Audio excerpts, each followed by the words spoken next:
Saya ucapkan juga selamat datang kepada Bapak Dr. Perminas Pangeran SEMSI selaku Dekan Fakultas Bisnis Universitas Kristen Duta Wacana. Yang terhormat, Bapak Dr. Andes Sisnu Hadi, MBA PhD, selaku Wakil Dekan 1 Universitas Kristen Duta Wacana. Yang terhormat Ibu Dr. Anda Putriana Kristanti, MM AKTSCA, selaku Wakil Dekan 2 Fakultas Bisnis Universitas Kristen Duta Wacana. Yang terhormat, Ibu Lucia Nurbani Kartika, SPD, Diploma Sekretari MM, selaku Wakil Dekan 3 Fakultas Bisnis Universitas Kristen Duta Wacana. Yang terhormat, Ibu Dr. Anda Purwani Retno Andalas MM dan Ibu Dr. Anda Agustini Diah Respati MBA selaku dosen pembimbing kelompok studi kewirausahaan, dan selamat datang untuk seluruh tamu undangan. Sebelum memulai acara, mari kita awali dengan doa pembuka terlebih dahulu yang akan dipimpin oleh Saudara Bilgan. Kepada Saudara Bilgan kami persilahkan. Baik, selamat sore Bapak Ibu hadirin sekalian. Sebelum kita memulai acara webinar kita pada hari ini, izinkan saya untuk membawakan doa. Doa yang saya bawakan dalam kepercayaan saya, agama Kristen Protestan, yang lain bisa menyesuaikan. Mari kita bersedam doa. Ya Tuhan, Allah Bapa kami dalam kerajaan surga, Tuhan yang Maha Pelindung, Tuhan yang Maha Adil, Tuhan yang Maha Penyayang. Terima kasih Engkau telah memberikan kami perlindungan pada hari ini, memberikan kami berkumpul pada hari ini untuk mengadakan webinar kewirausahaan Tuhan. Ya Tuhan, kiranya Engkau memberikan kami perlindungan, berikanlah kami berkat-Mu Tuhan, dan sertailah kami dalam keseharian kami Tuhan Yesus. Ya Tuhan, pada hari ini Tuhan, kiranya webinar pada hari ini kami taruh di dalam tangan-Mu saja Tuhan, yang ikut campur tangan dalam acara ini Tuhan. Dan Bapa, Putra, dan Roh Kudus berkatilah webinar ini dari awal pertengahan hingga akhirnya. Haleluya, amin. Terima kasih Saudara Bilgan atas doa pembukanya. Berikutnya kita akan mendengarkan kata sambutan dari Bapak Dr. Perminas Pangeran SEMSI selaku Dekan Fakultas Bisnis Universitas Kristen Duta Wacana. Kepada Bapak Dr. Perminas Pangeran SEMSI, kami persilahkan. Iya, baik, terima kasih untuk waktu yang diberikan ke saya. Selamat siang dan salam sejahtera untuk kita semua. Pertama-tama saya ingin menyapa terlebih dulu dua narasumber kita, narasumber yang luar biasa menurut saya. Saya banyak kenal Bu Nurul Indarti PhD. Selamat siang. Beberapa kali saya ke kampus Bu, saya ketemu Ibu juga sama Pak Jugi, Pak Jugianto. Iya. Ya, Pak. Makasih. Iya, baik-baik saja. Terima kasih banyak sekali karena berkenan memberi sharing pengetahuan Ibu, pengalaman Ibu dari aspek akademik. Ini suatu yang luar biasa bagi kami, dan kelompok studi kewirausahaan mengundang Bapak dan Ibu ke seminar ini menjadi suatu hal yang luar biasa menurut saya. Beberapa dari dosen kita juga mengenal Ibu Nurul, titip salam dari Bu Murti sama tentu Bu Retno juga. Iya, Pak. Sebenarnya istri saya juga bimbingan Ibu ya. Iya Pak, siapa Pak? Bu Maria Ibu. Subhanallah, iya. Iya, jadi Ibu Itu sebenarnya keluarga kami Ibu. Bu Nurul ini keluarga fakultas bisnis sebenarnya. Oh. Aduh, ini perkoncoan ini jadinya. Bu Maria ada nggak nih? Biasanya Bu Maria selalu hadir kalau ada acara-acara begini. Tadi tidak sempat ikut, mungkin dia ikut Baik, ya. baik, Terima kasih Ibu, luar biasa Ibu Nurul. Pak Wawan, saya baru kali ini salam kenal Pak Wawan Hermawan sebagai wakil Kadin ya, luar biasa juga dari kolaborasi antara best practice, insight dari praktek, kemudian dari akademik, tentu akan memberi wawasan yang lebih luas nanti kepada peserta. Kepada kami, pesertanya terdiri dari beberapa dosen, kemudian mahasiswa S2, S1, juga dari umum yang kami undang. Terima kasih untuk semuanya. Dan juga saya berterima kasih kepada Bu Retno yang telah memfasilitasi sama Bu Agustini, dua pembicara kita yang luar biasa. dan kelompok studi, terima kasih. Ini luar biasa menurut saya. Ini adalah kelompok studi yang baru didirikan, baru 1 bulan umurnya, tapi dia sudah mengundang pembicara-pembicara yang luar biasa. Sebenarnya ini kejutan ini untuk kita semua. Baik, topiknya memang menarik sekali Bapak Ibu, karena ini berkaitan dengan era baru, bisnis baru. Dampak dari COVID-19 telah kita sadari bersama itu berdampak terhadap kesehatan, kemudian kita sebut yang krisis kesehatan, lalu berdampak kepada aktivitas ekonomi. Lalu kita lihat di situ ada krisis ekonomi yang terjadi di berbagai negara. Kita tidak tahu apakah dalam triwulan berikutnya Indonesia akan mengalami pertumbuhan ekonomi yang negatif. Kalau negatif dia masuk ke krisis katanya. Lalu kalau negatif lagi menjadi tambah dalam. Tetapi aktivitas ekonomi yang terhenti, yang stagnan, kemudian terjadi disrupsi, itu akan menyebabkan banyak usaha-usaha kecil menengah juga terpengaruh. Saya ambil data dari Dinas Koperasi, dari hasil kajian mereka terhadap hampir 2.300 koperasi usaha kecil dan menengah. Kapasitas produksi menurut kajian mereka ini 31-60% menurun. Lalu itu disebabkan karena permintaan yang ditunda, hampir sampai 55%. Kemudian harga bahan baku naik dari 25-50%. Nah, kapasitas produksi yang turun tentu akan berakibat kepada tenaga kerja, sekitar 46% turun, lalu berdampak juga kepada kemampuan usaha kecil menengah untuk membayar utangnya. Itu sekitar 56% katanya UKM itu meminta untuk restrukturisasi utang. Nah, melihat persoalan yang seperti ini, perlu memang adanya satu solusi yang kreatif dan inovatif. Nah, seperti apa solusi-solusinya? Saya kira tepat sekali 2 pembicara kita hari ini, narasumbernya, mereka masing-masing memiliki kepakaran di dalam bidang masing-masing. Saya juga tahu kalau karya-karya Bu Nurul banyak di inovasi, kemudian dari best practice nanti kita melihat insight dari Pak Wawan.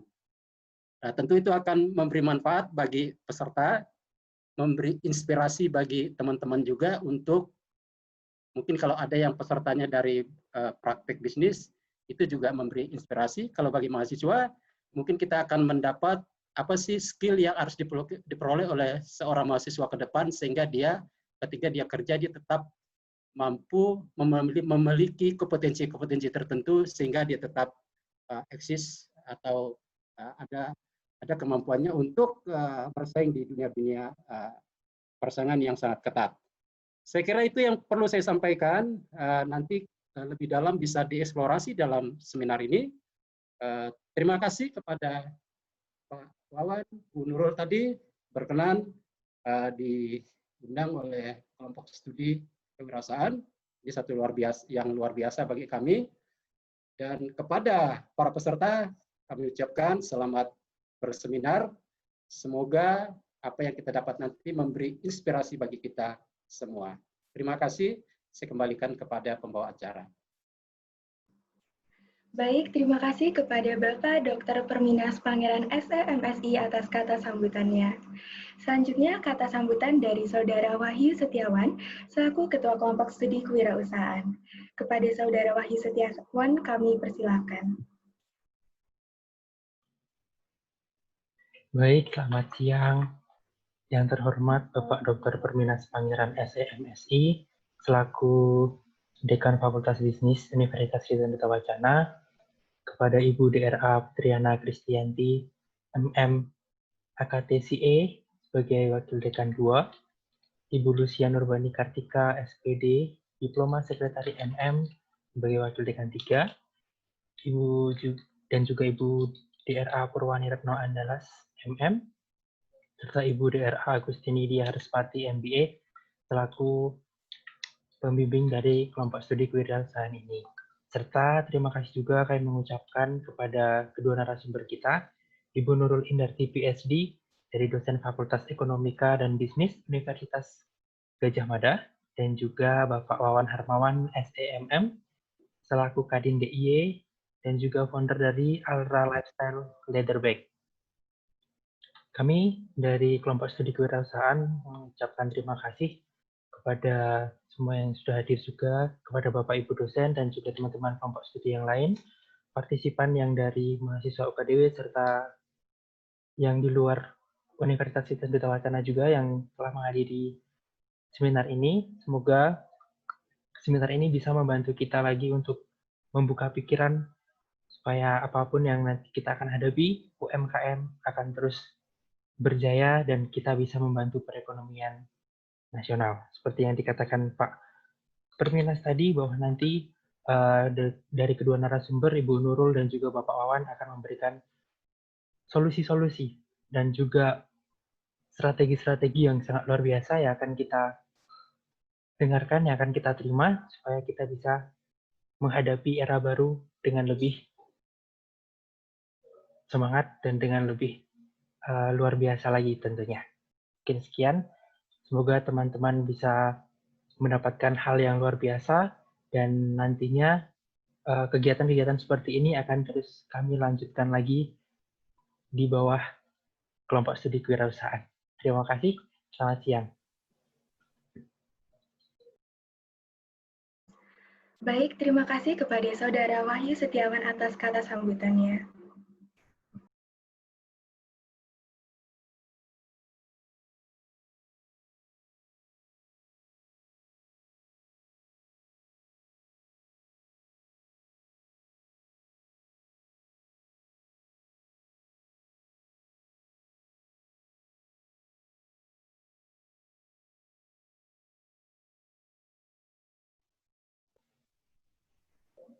Ya, baik. Selanjutnya kita sudah mau memasuki acara intinya. Nanti yang pertama akan disampaikan oleh Ibu Nurul Indarti terlebih dahulu. Lalu yang kedua nanti akan disampaikan oleh Bapak Wawan Harmawan. Seperti itu. Di sini saya sebagai moderator, sekaligus tadi ketua yang sudah sambutan melanjutkan seminar ini sebagai moderator. Kami langsung persilakan saja kepada Ibu Indarti PhD untuk bisa memaparkan apa yang sudah Ibu siapkan untuk kami semua. Silakan Ibu.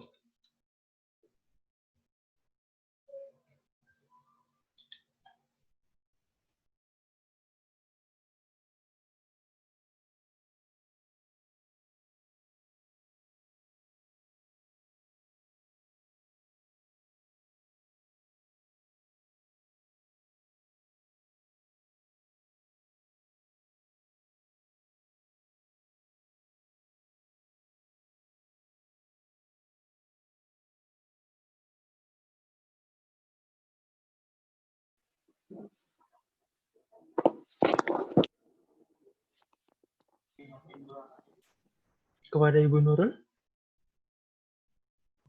Halo. Ya, silakan Ibu. Oh, sudah ya? Iya. Ini tadi, mohon maaf, listrik di tempat saya mati. Oh, begitu. Aduh, resikonya kalau daring saya pakai koneksi Telkomsel dulu tadi. Ya Ibu, nggak apa-apa Ibu. Maaf. Baik, selamat siang Bapak Ibu semua. Salam sejahtera.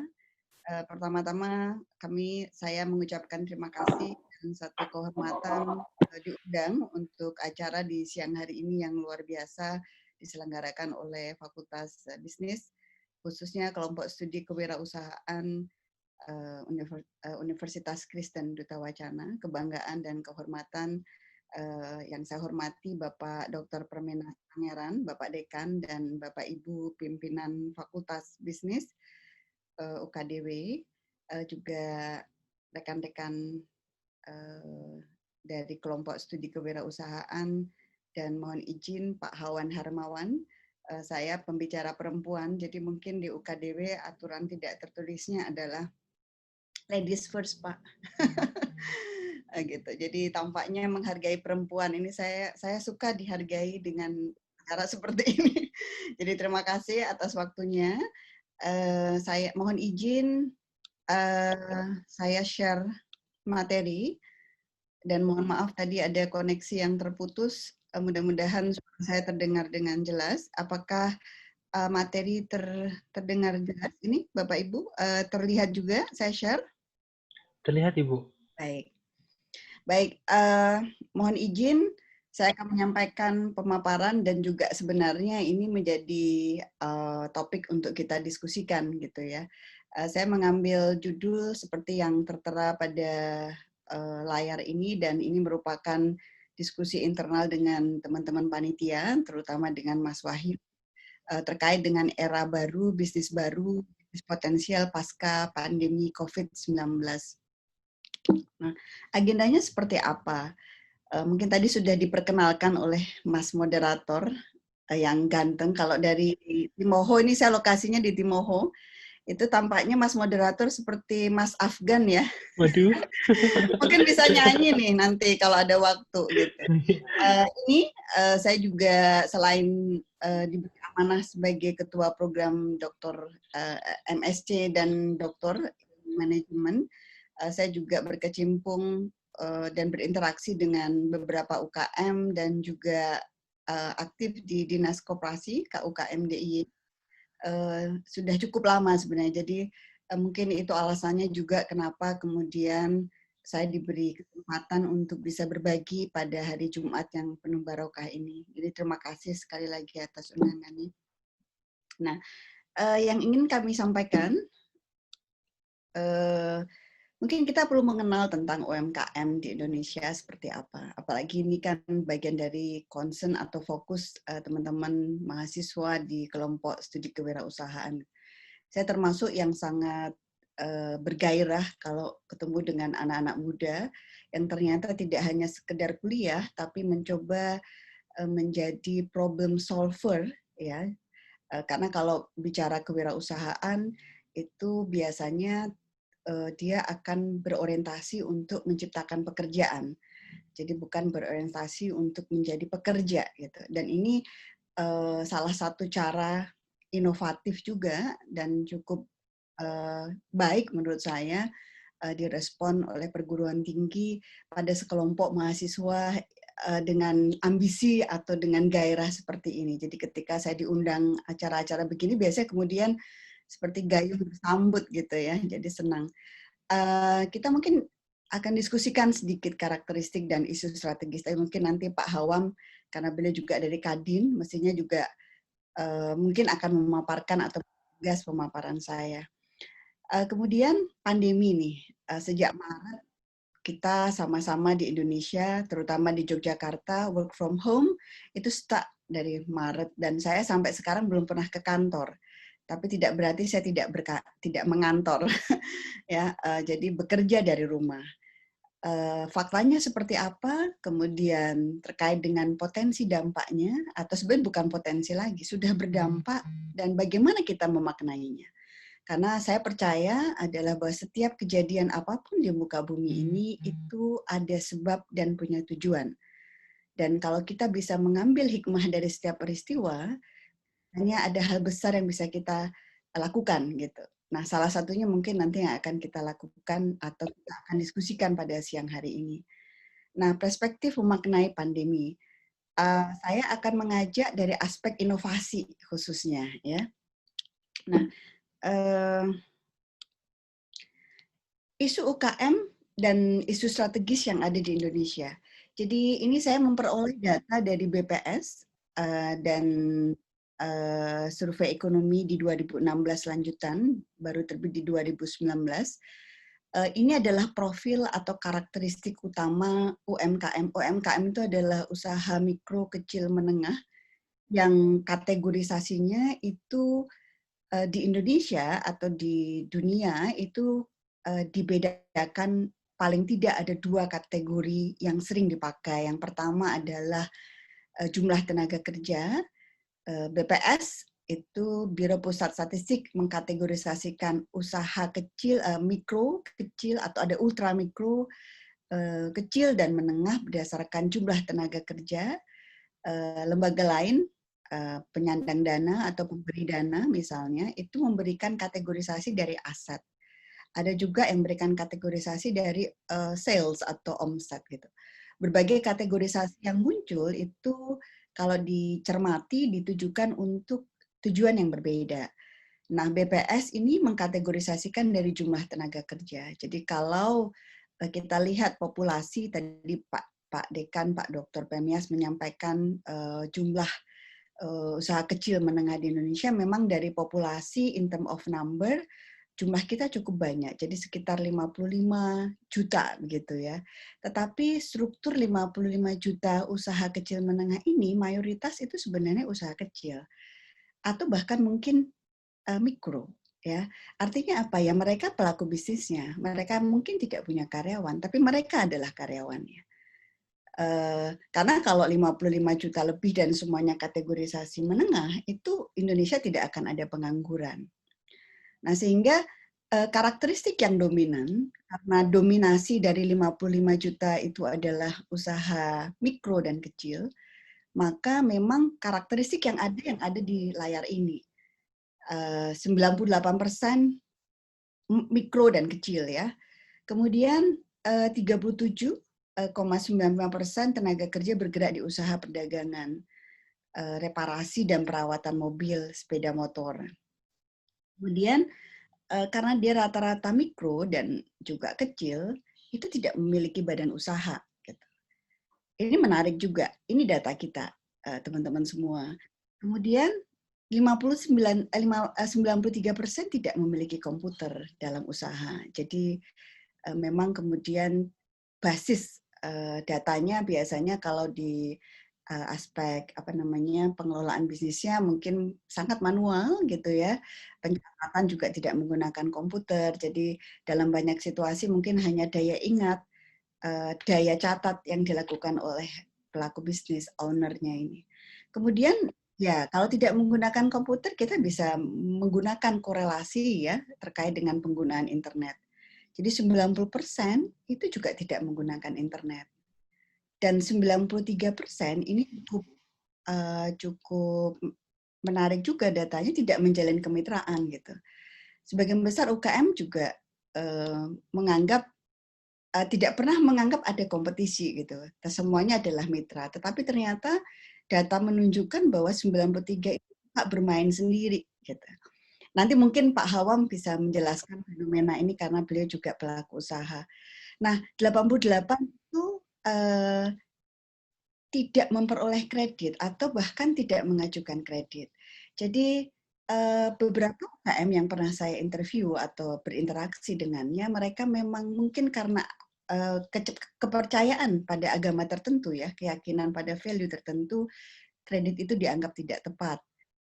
Atau memang mereka tidak bankable. Jadi karena memang preferensi keyakinan tertentu atau memang mereka tidak bankable sehingga tidak bisa mendapatkan jatah kredit atau bantuan-bantuan dari lembaga keuangan yang lain. Nah, ini data yang ada.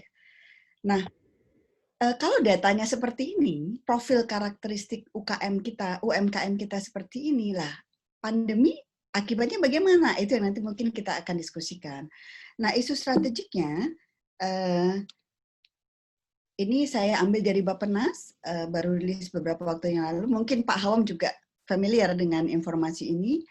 Jadi isu strategis yang pertama adalah keterlibatan UMKM kita ini relatif dipandang relatif rendah dalam rantai nilai global. Jadi justru sebagian besar kita adalah sebagai retail itu ya dekat pembeli akhir gitu. Jadi ketika global perspektif itu oleng ya, maka itu akan berdampak pada rantai pasokan yang ada di Indonesia gitu, terutama terkait dengan UMKM. Kemudian yang menjadi catatan juga, ini kapasitas dan daya saing UMKM ini masih rendah. Ini sebenarnya berkorelasi dengan keterlibatan di rantai pasokan, bahwa masih rendah ya untuk di rantai pasokan global. Kemudian skema pembiayaan ini masih kurang tepat sasaran. Kita punya 17 kementerian lembaga, ada banyak BUMN, kemudian banyak lembaga keuangan mikro, yang sebagian besar juga memberikan pendanaan bentuk grant begitu atau mungkin hibah tertentu untuk scaling up usaha kecil menengah di Indonesia gitu. Hanya saja berdasarkan beberapa kajian yang saya lakukan dulu terkait dengan Bappenas juga pada tahun 2015, kami menengarai bahwa banyak skema pembiayaan yang baik ini menjadi tidak tepat sasaran. Jadi kadang mungkin karena berbasis project ya, ada goal tertentu yang dikejar sehingga kadang implementasi di lapangan ini akhirnya UKM yang dapat ya 4L, lo lagi gitu. Sehingga itu aja gitu. Ya tidak salah juga karena memang bisa saja pelaku usahanya ini memang tidak mampu untuk mendapatkan hibah karena tidak bankable tadi ya. Kemudian pemanfaatan teknologi khususnya adalah teknologi informasi dan in general adalah teknologi dalam kaitannya proses produksi ini ya tidak besar, artinya masih rendah gitu. Kemudian akses informasinya juga terbatas. Akses informasi untuk pengembangan usaha ini terbatas. Padahal bisa saja 17 kementerian lembaga itu fokus, bahkan ada kementerian KUKM ya, itu juga fokus, dinas KUKM di Yogyakarta juga fokus untuk memberikan informasi pengembangan usaha gitu.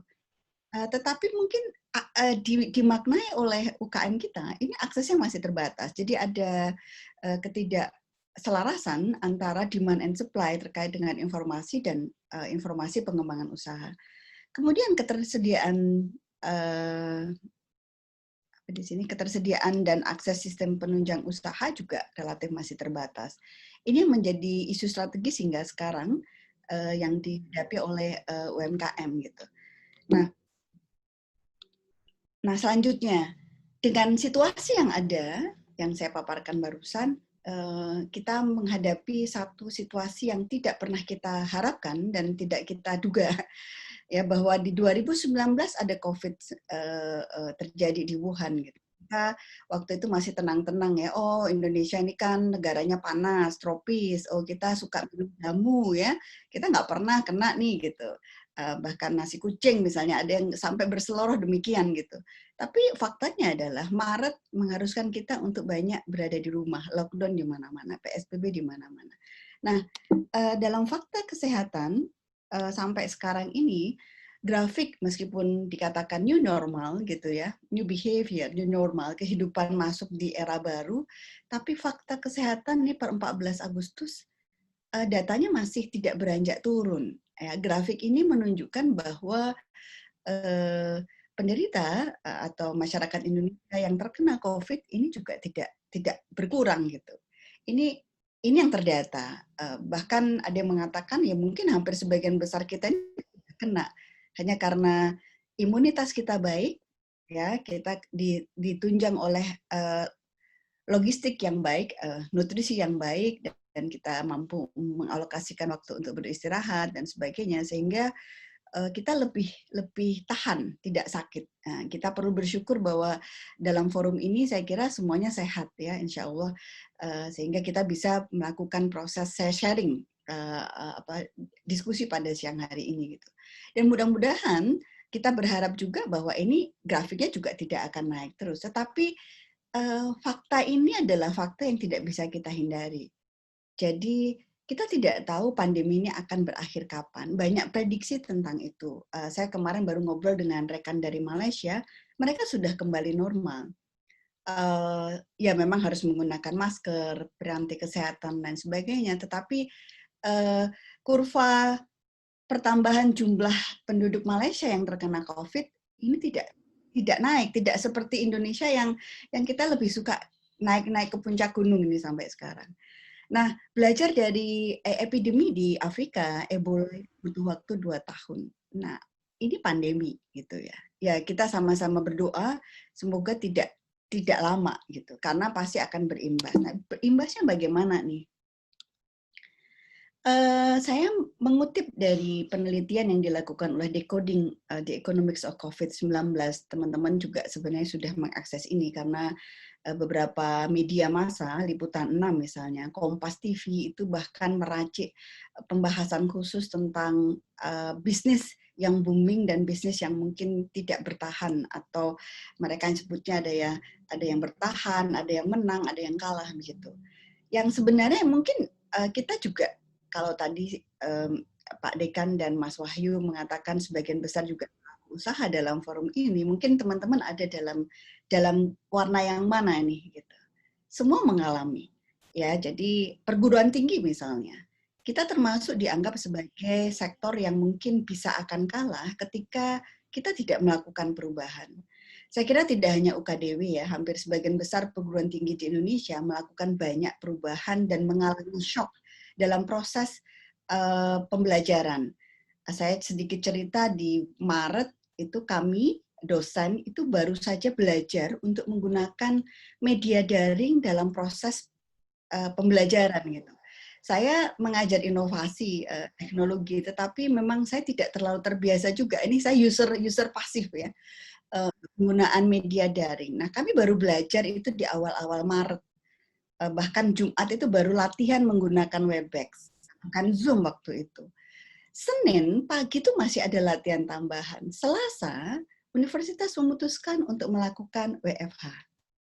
Gegap gempita, kami bingungnya mau ngapain gitu. Koneksi jadi salah satu kendala. Bahkan laptop saya yang tadinya baik-baik saja kameranya itu mati. Ini kebetulan jadinya saya beli webcam extensions ya. Karena kemudian mengganti laptop itu lama juga, itu harus dari Singapura dan sebagainya. Kita harus berubah ini, dunia pendidikan. Kalau tidak ya akan selesai, mungkin menjadi benar-benar kita akan kalah. Yang menang, jadi setiap peristiwa itu saya yakini pasti akan ada sisi baik dan sisi positif. Jadi akan ada hikmah dari setiap peristiwa. Fihi khairu insya Allah kok dalam ajaran agama saya. Pasti akan ada hikmahnya.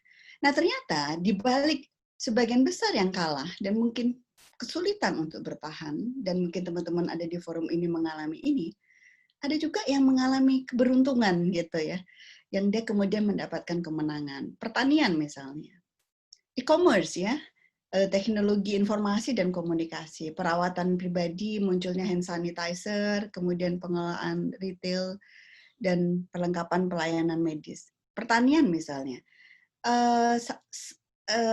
saya akan cerita tentang yang saya lakukan ya. Jadi selama WFH itu karena media rekreasi itu hanya sebatas rumah saya yang tidak besar, lahan juga nggak besar gitu, sehingga apa yang bisa saya lakukan kalau habis daring atau sebelum daring ya ngopeni tanaman yang nggak banyak, sehingga di satu sisi bagi yang punya daya beli misalnya, ini bisa meningkatkan hobi untuk ngurusin rumah, misalnya berkebun. Maka ada joke yang mengatakan bahwa bisnis yang sedang happening itu 2P, pit dan pot. Pit itu ya yang mungkin sedang Brompton itu ya, yang merek tertentu itu yang sedang happening, harganya sangat fantastis, atau pit-pit yang lain tuh. Minggu yang lalu saya jalan-jalan ke depan THR itu, di sana adalah pusat penjualan sepeda, itu tidak sepi sama sekali. Ya, jadi teman-teman yang punya bisnis di aspek ini patut disyukuri karena daya beli shifting ke sana gitu. Atau yang suka hobi berkebun, bahkan hobi masak-memasak, ya Intisari itu selalu happening dalam awal-awal WFH, bahkan beberapa stok tepung itu habis tuh. Jadi memang setiap peristiwa akan ada dua situasi yang menguntungkan dan merugikan. Ini adalah peta di mana beberapa bisnis itu suffering karena konsekuensi dari lockdown, ya, social distancing, tapi beberapa bisnis yang lain mungkin mendapatkan keuntungan gitu. Nah, bagaimana kita memaknainya in general? Jadi teman-teman,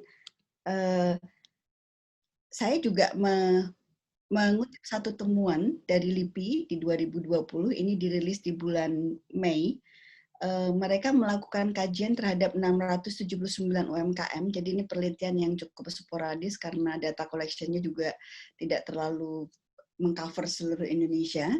Jadi mereka melakukan kajian terhadap 679 UMKM yang menyatakan bahwa sumber penghasilan utamanya adalah bisnis tersebut, gitu ya, dan tidak mengambil UKM yang sudah tutup.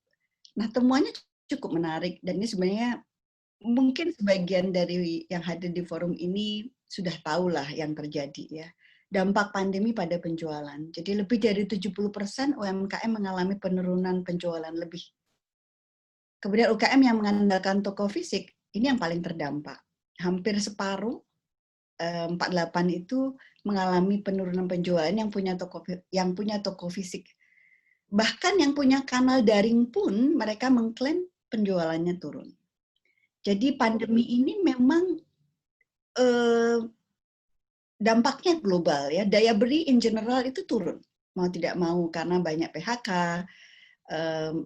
perusahaan banyak melakukan rasionalisasi waktu pekerjaan misalnya, dan lainnya, sehingga daya beli di masyarakat ini tidak baik. Jadi in general memang kemudian berdampak pada penjualan, dan data ini menjadi salah satu penguat atau evidence. Nah, kalau pandemi ini berlangsung, tentu kita berharap tidak akan lama. Tapi just in case, jadi waktu itu kemudian disurvei, jadi kalau saja berlangsung sampai Mei 2021, artinya 1 tahun lagi, ya nggak sampai 1 tahun ya, ini dipastikan 100% dari 679 UMKM yang disurvei ini tidak akan survive. Mereka akan bankrupt. Jadi dampak pandemi terhadap bisnis itu nyata. Tidak hanya fakta dampak pada kesehatan. Nah, ini yang kemudian sama-sama nanti kita berdoa ya, dan berusaha juga ya, biar dampaknya ini tidak berkelanjutan. Nah, akibat UKM tidak mampu bertahan, ya kredit macet, NPL ini naik, kemudian pemutusan hubungan kerja, mungkin ada saudara kita atau tetangga kita yang lebih banyak di rumah, ini bisa saja karena ada rasionalisasi waktu kerja atau bahkan sudah mengalami PHK. Kebangkitan usaha itu jelas ya, dan ini juga permintaan penawaran menurun. Ini akibat yang mungkin kita juga sudah tahu nih, hanya saya frame kembali. Nah, bagaimana kita memaknai pandemi? Kalau ada 2 pilihan. Yang pertama adalah pandemi sebagai musibah. Musibah itu berarti temporer, suatu saat akan kembali, dan kita baik-baik saja. Gitu. Mudah-mudahan segera. Tetapi kita sama-sama belajar bahwa COVID ini ternyata lama, gitu ya. Ebola saja 2 tahun. Kita tidak tahu kapan COVID ini akan berakhir, tetapi perubahan perilaku konsumen sudah terjadi. Nah, sehingga tampaknya kita perlu bergeser, tidak sekedar memahami COVID sebagai musibah, tetapi musibah itu kemudian kita turning point sebagai momentum untuk berubah. Tadi saya memberikan ilustrasi yang terjadi di FEB UGM dan mungkin dialami di Fakultas Bisnis UKDW. Bahwa kemudian kami berubah melakukan pembelajaran dengan daring. Tidak mudah. Beberapa dosen mengeluh karena tidak punya laptop yang cukup familiar dan cukup akomodasi terkait cukup match dengan teknologi daring yang ada. Bahkan materi pembelajaran saya di S1 itu mengajar quantitative method. Begitu daring, itu saya nggak bisa nulis-nulis di papan. Apa yang saya lakukan? Ya, saya harus mengalokasikan waktu, menambah effort untuk kemudian menyiapkan materi pembelajaran untuk daring. Mahasiswa juga tidak kalah punya masalah sendiri-sendiri ya.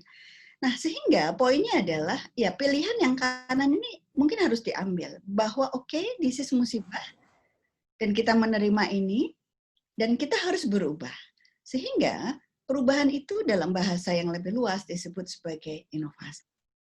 Disinilah momentum untuk melakukan inovasi. Jadi inovasi dalam konteks literatur, drivernya ada 2, bisa dari internal, bisa dari eksternal. Ketika driver dari eksternal, tampaknya semua akan ikhlas untuk melakukan perubahan. Karena adopsi terkait dengan inovasi itu tidak mudah kalau dari internal. Penerapan daring di FEB, di UGM itu diizinkan untuk blended learning itu sejak 2018. Tapi nggak banyak di FEB UGM yang melakukan blended learning karena adopsinya rendah. Tapi begitu ada pandemi, semua 100% sudah oke dan tidak ada yang komplain. Mau komplain sama siapa? Gitu ya. Jadi kita harus menikmati, harus enjoy terhadap ini. Nah, ini adalah inovasi. Nah, perspektifnya bagaimana gitu?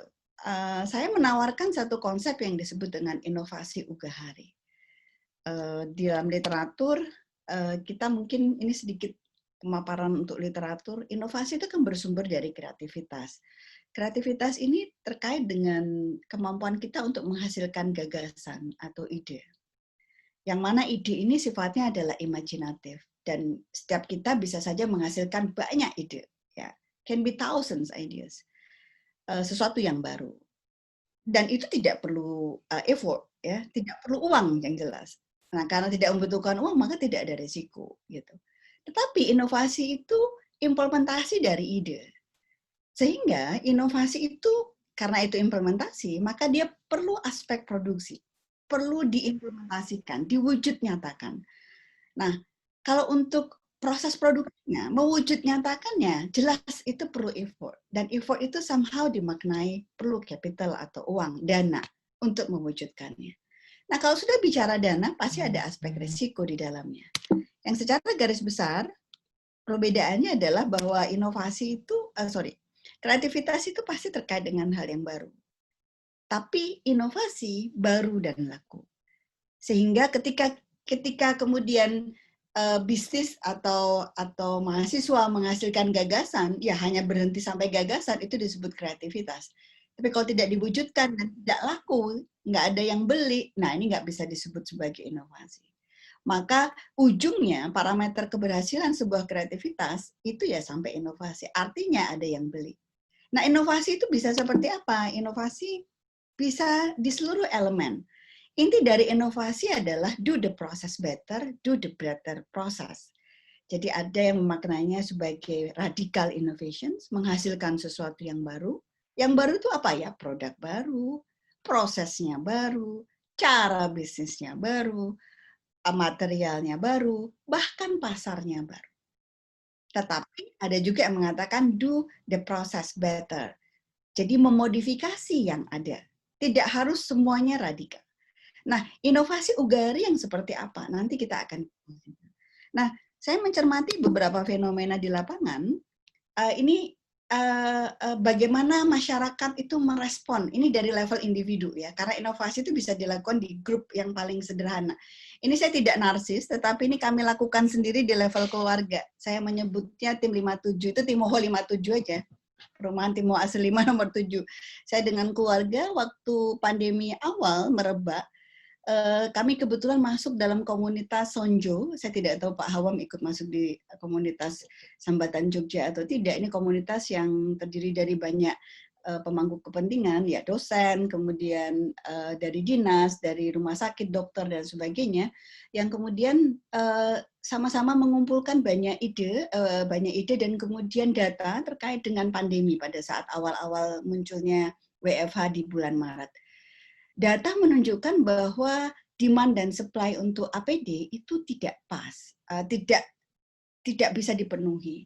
Sehingga waktu itu membangkitkan kreativitas dan implementasi untuk menggerakkan, membantu memecahkan masalah ya. Jadi face shield itu pada saat awal WFH itu nggak banyak. Kami kemudian membuat dan bagi-baginya ke beberapa rumah sakit di Yogyakarta pada waktu itu, buat video, kemudian ditiru oleh beberapa kolega, dan akhirnya sekarang ini kemudian dikomersialisasikan gitu ya. Ini salah satu bentuk inovasi yang sederhana yang bisa kita lakukan. Nah, ternyata dalam aspek bisnis yang lebih luas, komersialisasinya ada yang kemudian mengambil peluang nih. Ada satu pria ini sukses usaha face shield bergambar superhero gitu. Ya. Ini salah satu bentuk untuk merespon tadi. Ini inovasinya tidak perlu hal besar. Ini yang saya sebut sebagai inovasi Ugahari. Kemudian, jelang tahun ajaran baru, banyak UMKM ini juga kebanjiran order face shield. Karena kan diminta, waktu itu wacananya masih mau sekolah atau tidak. Ya, ini data di 18 Juni. Untuk beberapa daerah mungkin kan tidak daring nih. Gitu. Jadi ada data demikian. Nah, kemudian data yang lain, bisnis masker ya. Sekarang masker ini mulai dari harga 5.000 sampai harga 60 sampai harga 100, bahkan Anda mau di transparan dan sebagainya, ini juga peluang bisnis. Jamu ini yang kanan ya. Ponpon ini juga happening nih gitu. Nah, dari aspek yang lain, perguruan tinggi ini juga melakukan pewujudan kreativitas dan mengimplementasikannya, menghasilkan beberapa produk yang ini juga sudah sampai di level komersialisasi gitu. Ini salah satu bentuk yang dalam bahasa saya itu disebut sebagai inovasi Ugahari. Ugahari itu frugal, frugal itu sederhana. Jadi inovasi yang berbasis pada apa yang kita punya dan bagaimana kita merespon dengan sumber daya yang kita miliki. Jadi inovasi itu tidak harus terkait dengan teknologi besar. Inovasi itu tidak terlalu terkait dengan kapital yang besar. Tapi kita melakukan sesuatu dengan melihat, membaca peluang. Ya, dan entrepreneur itu adalah somebody that has the ability to capture the opportunity and take it. Jadi kita bisa melihat peluang, memanfaatkannya. Beberapa ilustrasi slide yang tadi saya sampaikan itu adalah salah satu bentuk inovasi Ugahari. Nah, ini bisa kemudian mudah-mudahan menjadi inspirasi bagi beberapa UMKM untuk melakukan hal serupa gitu. Nah, ini contoh yang lain. Ini produk wastafel portable ini juga sedang happening, apalagi ketika perguruan tinggi atau kantor itu sudah mulai tidak melakukan WFH lagi. Ya, ini permintaan hand sanitizer ya, ini juga tinggi. Ini adalah peluang-peluang bisnis yang juga sekarang sedang dikomersialisasikan. Nah, secara garis besar strateginya ini ada 2 fase. Yang pertama adalah strategi bertahan. Strategi bertahan ini ditujukan untuk meningkatkan pendapatan. Bagaimana UMKM ini melakukannya di era pandemi atau pasca pandemi? Memberikan potongan harga. Saya mendapatkan banyak keuntungan karena saya ini GoFooder, jadi penyuka GoFood ya dulu ya. Sekarang waktu pandemi awal enggak, tapi saya lihat di Grab atau GoFood banyak sekali potongan-potongan harga. Kemudian mencari pasar baru. Kemudian cara yang kedua, mengurangi pengeluaran. Jadi mencoba mencari alternatif sumber daya supplier yang lebih murah. Kemudian tadi mengurangi tenaga kerja, memohon penundaan, itu alasannya kenapa jadi ada kredit macet, dan kemudian memohon keringanan pinjaman. Nah, ketika bertahan itu kan di awal WFH ya, tapi sekarang mungkin kita harus memikirkan what next, strategi berkembang. Jadi bagi UKM sekarang ini, pandemi ini sudah mengubah banyak landscape bisnis. Ya, bagaimana kita harus bisa bertahan dan berkembang? Kemitraan menjadi penting. Ya, menjadi bagian dari komunitas. Nanti saya akan ceritakan salah satu ilustrasi komunitasnya seperti apa. Kemudian memperbesar jaringan bisnis dengan rantai nilai.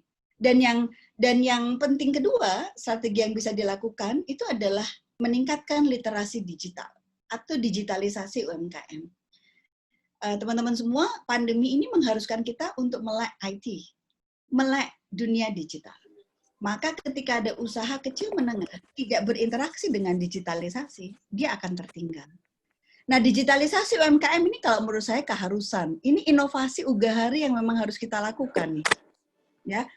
Untuk apa? Yang meningkatkan akses informasi, visibilitas, menjangkau potensi pasar baru. Demand itu ada, meskipun in general dia menurun, tetapi tidak terakses.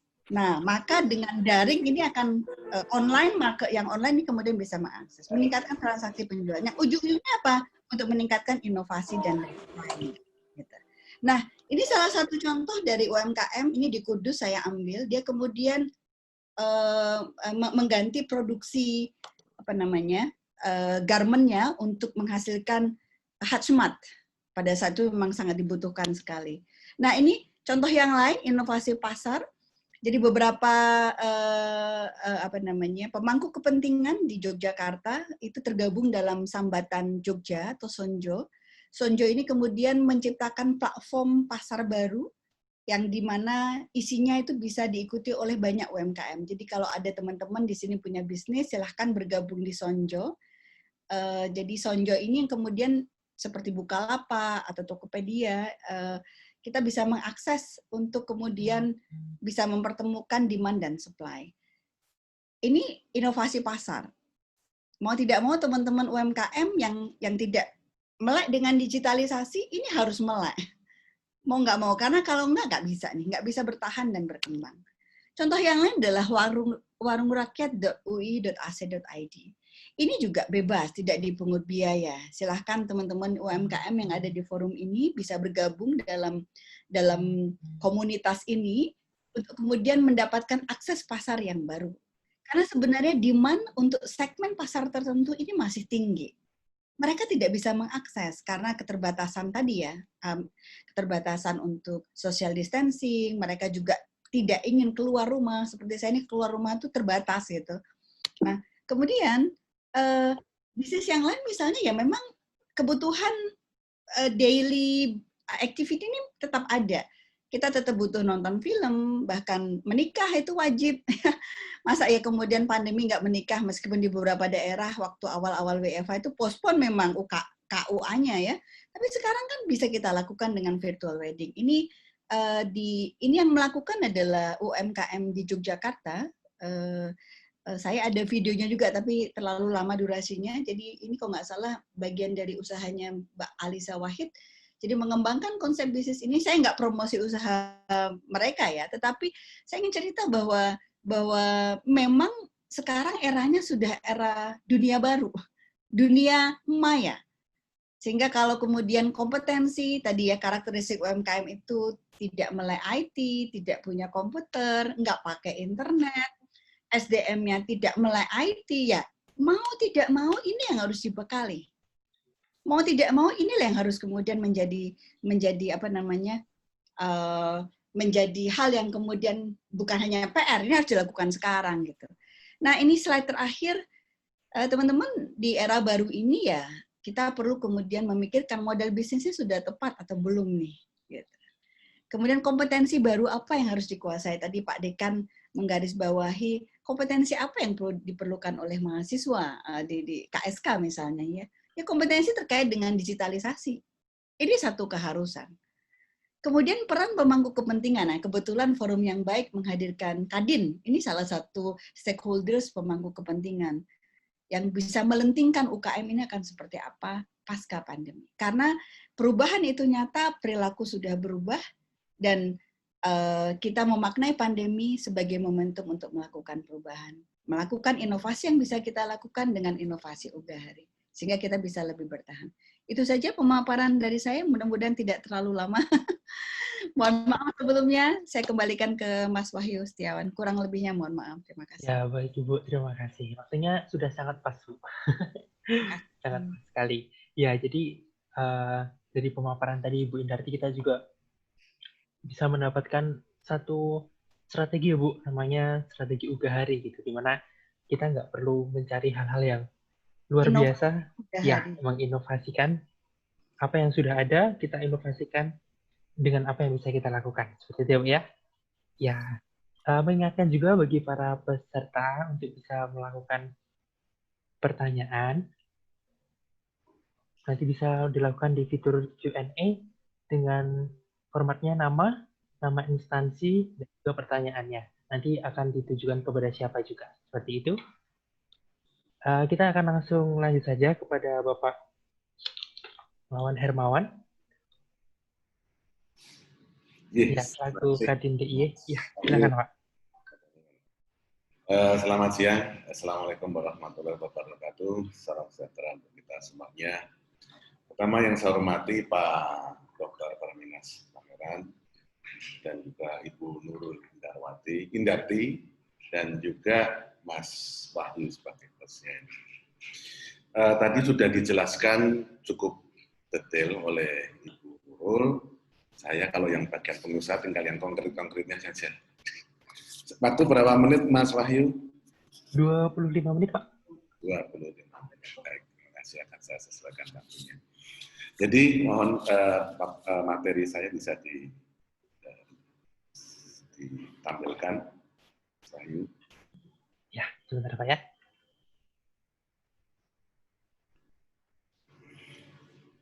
Baik, jadi saya di sini dengan judul Top Emerging Business After Pandemic. Dari judulnya agak ngeri dikit, afternya aja juga saya belum tahu ini kapan ya. Jadi kita coba jajakin, kebetulan next ya. Saya kebetulan di sini jadi yang paling bawah, koordinator Jogja Resilient for COVID-19 dari Kadin bekerjasama dengan ICDY dan disupport oleh Dinas Koperasi dan UKM. Di sini saya lebih banyak di organisasi daripada bisnisnya. Dia ada beberapa usaha yang saya tanganin dan Saya ingin sharing saja sebagai pengusaha. Next, Mas Wahyu. Yeah. Yang pertama adalah suatu kondisi yang membuat kita terhenyak bersama. Jadi pada posisi Maret, suatu hal yang impossible kita selama ini terbukti. Setelah COVID, kita di mana dikungkung di suatu rumah, tidak boleh keluar, lockdown semuanya, kita punya usaha nggak bisa ngapa-ngapain, berkompromi semuanya. Jadi di situ sebagai pengusaha kita melihatnya adalah opportunity-nya. Jadi kalau kita lihatnya suatu hal yang tidak memungkinkan sangat banyak. Apa yang bisa kerjakan, hambatan kita selama ini sebagai pengusaha yang paling kena misalnya pengusaha yang sudah melakukan pinjaman dengan perbankan. Itu yang sangat berat. Karena mesti akan minta relaksasi pembayaran. Dan syukur pemerintah kita cukup tanggap juga, jadi memberikan suatu kondisi bantuan support bunga, yang mana pengusaha dapat potongan 6% bunga selama 6 bulan, dan akan mulai sampai dengan Oktober kalau tidak salah. Jadi kemudian berikutnya ada potongan 3%. Yang kemungkinan akan dievaluasi menjadi tetap akan 6% lagi untuk selama 1 tahun. Ini cukup sedikit membantu para pengusaha. Kita ketahui bersama di Jogja, kita dunia pariwisata, kemudian pendidikan, dan juga industri kreatif sangat terdampak. Ini yang sangat berat bagi para pengusaha melihat kondisi ini. Tapi di kondisi ini tetap pengusaha harus tetap bisa survive. Bagaimana untuk survive? Jadi apa yang membuat kita bisa tetap jalan? Kalau kita justru di dalam kondisi COVID di sini, kalau kita lihat kondisi di Jogja misalnya di dunia industri kreatif, di kerajinan misalnya. Di kerajinan itu para pengusaha yang sudah cukup naik kelas, yang mana sudah potensi ekspor, itu kemarin paling banyak kena. Misalnya mereka sudah mempersiapkan pameran akbarnya bulan April ikut Inakra. Sudah nyetok banyak barang, ternyata sampai pada bulan April pamerannya batal. Kondisi belum sangat memungkinkan. Sekarang boleh dikatakan sebagian besar UKM punya overstock karena kena kendala dari posisi untuk pasar. Jadi kalau kita sebagai pengusaha hanya cuman bisa mengeluh, otomatis kita juga akan mati, kita akan tenggelam dalam kondisi COVID di sini. Makanya sebagai kita harus mencari satu kondisi yang membuat impossible, apa yang memungkinkan, apa yang membuat kita possible di dalam COVID ini. Next, Mas. Ya, di sini problem harus bisa menjadi suatu, kita mencari satu solvingnya, kemudian menjadi uang. Apa ini? Tadi Bu Nurul sudah menceritakan banyak. Ada potensi baru yang tadinya kita ngomong pakai masker saja, dulu mungkin malu ya. Sekarang pakai masker harus. Nah, bahkan sekarang yang tadinya masker harga murah bisa naik tinggi sekali, terus kemudian orang berlomba-lomba bikin masker, dijual. Kemarin saya dapat informasi produksi dari salah satu perusahaan garment di Jogja dapat order produknya masker untuk dikasih brand Syahrini dan dijualnya sampai ratusan ribu satu produk. Itu satu hal yang cukup menjadi suatu prospek baru. Jadi masker tadi Bu Nurul juga sudah menyampaikan ini. Nah, mari kita para pengusaha di sini dan juga para mahasiswa yang melihat yang menginginkan suatu menjadi dunia wirausaha, justru melihat potensi di sini sangat besar sekali. Kami misalnya dari kami punya satu usaha, omset kami drop sampai posisi tadi disampaikan sampai 70%. Ya, bahkan saya pernah mengalami di bulan April sampai 90%. Omset kami drop. Pertanyaannya apalah? Setelah kami drop harus kita bisa bangkit enggak? Satu sisi demand-nya yang istilahnya kondisi resesi, demand-nya turun sama sekali, kita cari tadi pasar baru pun juga tidak mudah.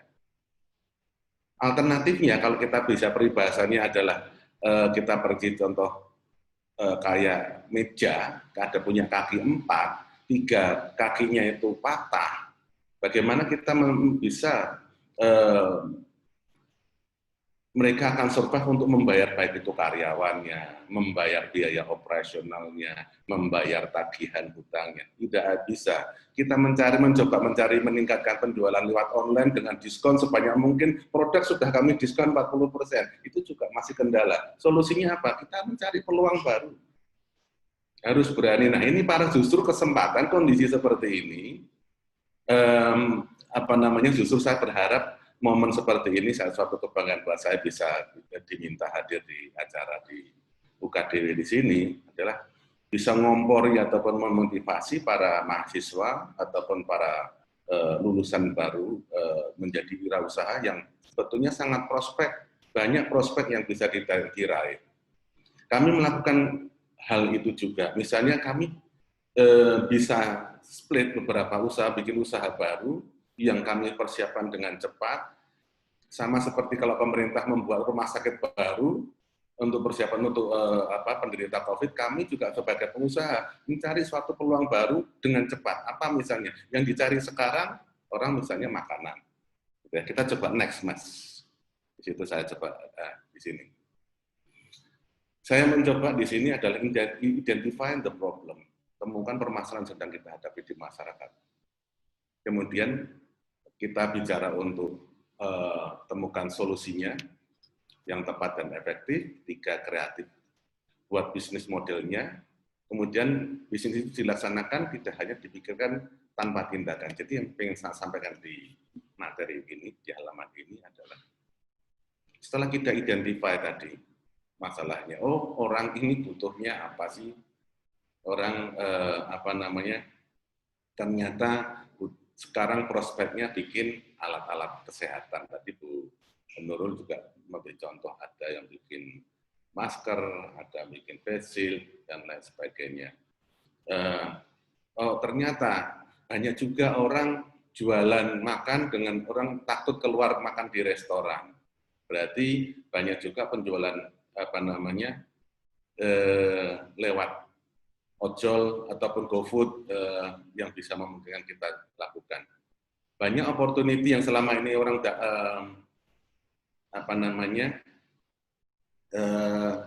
beli ataupun makan di tempat yang bisa rame-rame, sekarang harus mengevaluasi, menganalisa lagi, makan di rumah dengan pesan secara online. Nah, ini yang sebetulnya menjadi suatu opportunity jadi para wirausahawan baru ataupun yang kena problem. Hebatnya UKM ini kayak film kartun. Kalau film kartun itu kelindes mobil misalnya, dia cuman gepeng habis itu berdiri bisa hidup lagi. Nah, karakteristik UKM harapan saya juga seperti ini. Kita punya kendala, kena masalah COVID, kena hantaman, kita harus bisa survive terus. Sehingga UKM itu nggak ada matinya. Jadi ini yang membuat suatu optimis buat para UKM. Jadi even kita harus ganti baju baru, yang tadinya bikin kerajinan nggak laku, bisa jual makanan jadi laku, bahkan banyak yang punya pendapatan lebih dari sebelumnya, itu juga ada. Kalau kita lihat kisah suksesnya banyak, tapi kalau kita mau cari lihat yang kisah orang-orang yang tidak bisa survive karena COVID juga banyak. Nah, ini yang bagaimana kalau saya sebagai pengusaha di sini adalah yang pertama adalah masih tekad semangat bulat untuk maju. Semangat. Kemudian tadi Bu Nurul sampaikan kata kunci berikutnya adalah inovasi. Sangat dibutuhkan sekali. Tanpa inovasi dan tanpa spirit yang kuat, kita menjadi pengusaha akan menjadi melempem dan akan tergerus oleh waktu. Next, Mas Wahyu. Nah, kemudian di sini kami sampaikan juga bahwa sekarang bukan saatnya untuk berkompetisi. Tapi sekarang adalah saatnya untuk berkolaborasi atau sinergi. Ini yang bangkit dari pandemi, hanya kita wujudkan dengan sinergi dan kolaborasi. Konsep tuku-nuku ataupun beli produk tetangga, ini suatu hal yang kekuatan yang sangat luar biasa yang kita harus terapkan. Beli dengan sekitar kita dulu aja. Jadi sama-sama akan survive semuanya. Nah, kami di asosiasi di Kadin selalu menginisiasi teman-teman di asosiasi, kemudian di himpunan dan kelompok yang lain, komunitas yang ada, supaya kita melakukan sinergi. Dan jangan sungkan, kita kolaborasi, bisa juga kita membantu yang kecil, membantu yang besar. Sinergi ini sangat yang paling ideal untuk bisa kita lakukan bersama. Next, Mas. Nah, kemudian, nah ini tadi, setelah kita punya yakin, ya startup mentality tadi, yang harus kita lakukan adalah satu think out of the box. Jadi seseorang yang memiliki mentalitas startup akan selalu berpikir out of the box dan menciptakan ide-ide bisnis yang kreatif. Jadi suatu kondisi, kalau kondisi seperti sekarang COVID ini, untuk bisa survival kita harus berpikir, jangan berpikir normatif, tapi harus berpikir suatu hal yang lain, apa membuat satu kelebihan yang lain, yang pada saat sekarang ini, misalnya kita kan pemerintah memprediksi Januari punya ada vaksin yang bisa untuk diharapkan bisa untuk menanggulangi COVID di sini. Justru pada saat sekarang ini kita harus kerja keras, kerja cermat, tahan banting dalam segala kondisi, harus lari sekencang-kencangnya, bukan justru kita malah diem, karena opportunity yang lain pada diem, kita namanya pengusaha, yang lain pada diem, kita harus siap lari. Ini yang kemudian juga konsisten tulis the goal, jadi konsistensi dan fokus pada tujuan yang ingin dicapai. Jadi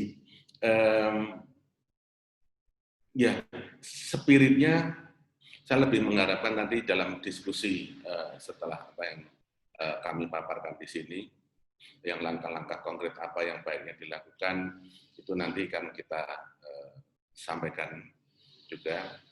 Kemudian next halaman berikutnya, bisa dibantu next. Nah, di sini juga perlunya kondisi kebersamaan yang harus kita terapkan itu adalah, saya sampaikan di sini adalah fair trade. Apa sih fair trade? Jadi yang umum dilaksanakan sekarang, orang bekerja sama ataupun melakukan suatu pembelian atau suatu kerjasama dagang dilakukan dengan cara free trade, bukan fair trade. Free trade adalah kita beli semurah-murahnya, jual semahal-mahalnya.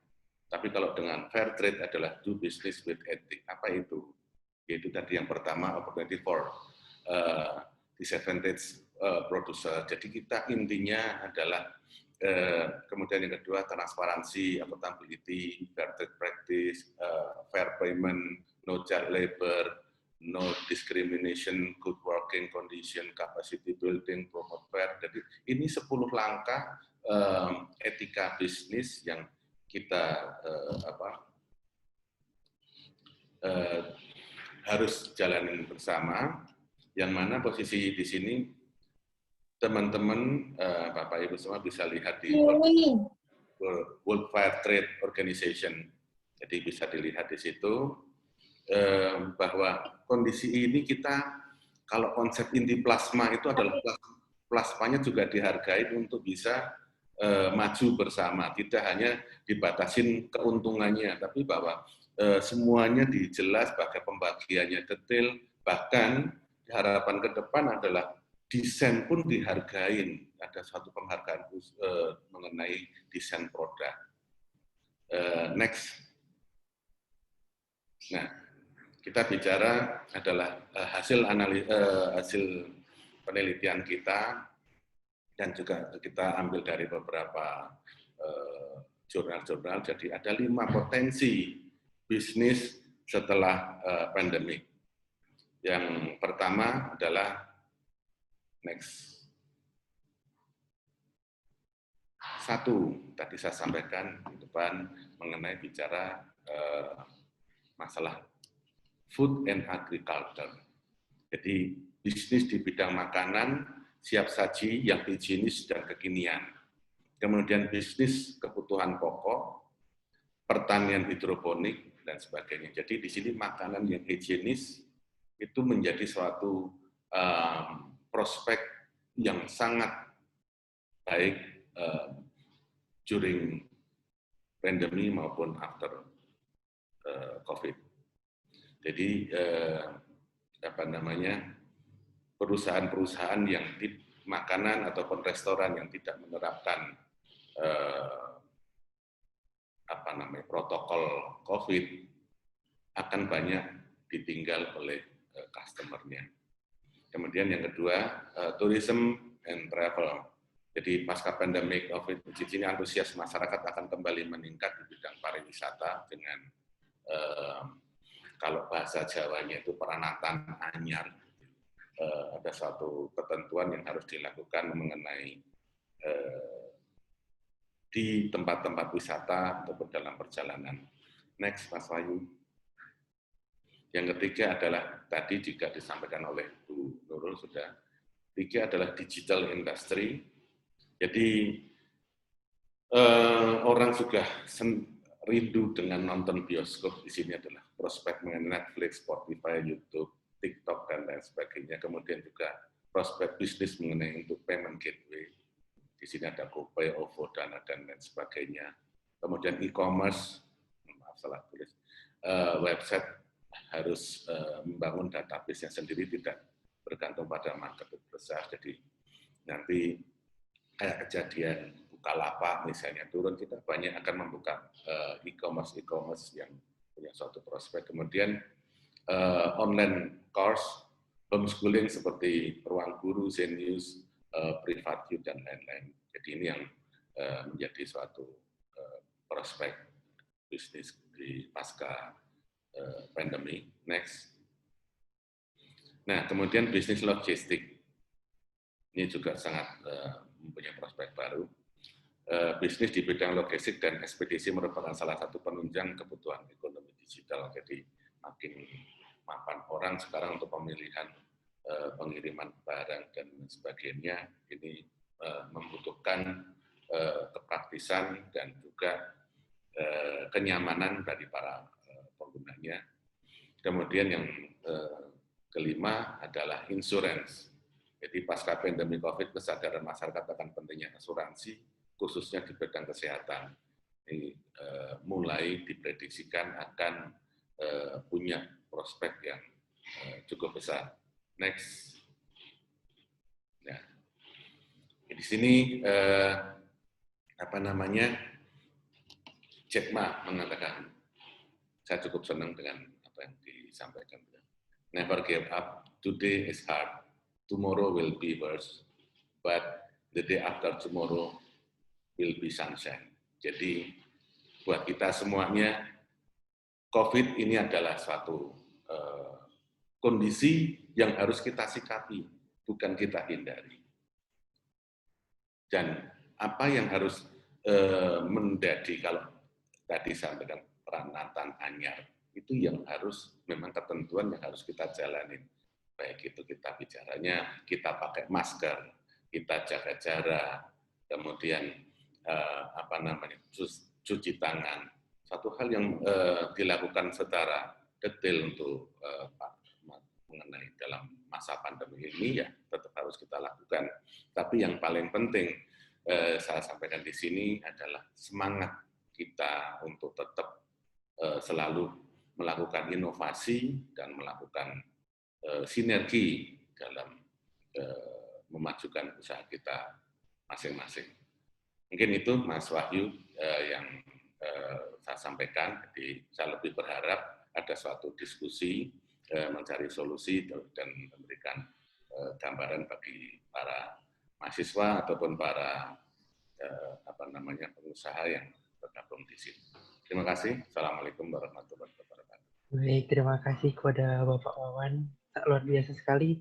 Tadi yang sangat terngiang-ngiang di telinga saya tadi, bahwa kita tuh sebagai UMKM harus bisa menjadi seperti film kartun gitu ya Pak ya.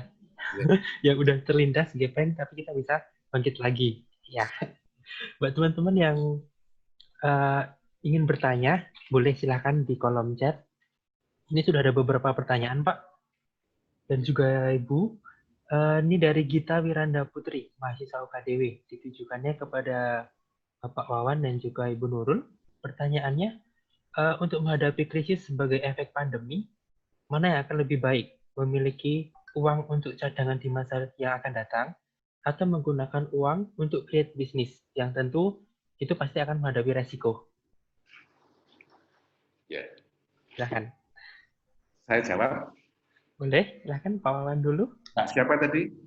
Dari Gita Wiranda Putri. Gita. Gita, Pak. Ya. Terima kasih atas pertanyaannya buat kami. Kalau kita bicara pengusaha adalah no risk, no gain. Ya. Jadi kalau kita punya uang disimpan, nggak ada suatu opportunity. Tapi kalau kita menggunakan secara terukur dan kehati-hatian tinggi, ya namanya pengusaha harus berani seperti itu. Jadi seperti yang tadi di awal saya sampaikan bahwa modal kita itu pertama adalah sebelum kita bicara modal uang, itu adalah modal yakin dulu. Kita yakin, kita semangat, kita mulai dengan perhitungan, dengan kalkulasi yang benar. Itu mungkin yang jawaban kami sampaikan. Mungkin Ibu Nurul monggo. Ya, saya setuju dengan komentar Pak Hawan tadi. Memang saya ketika ditanya Mbak Gita ini maksudnya apa pertanyaannya antara uang dengan pikiran gitu. Jadi kalau saya bukan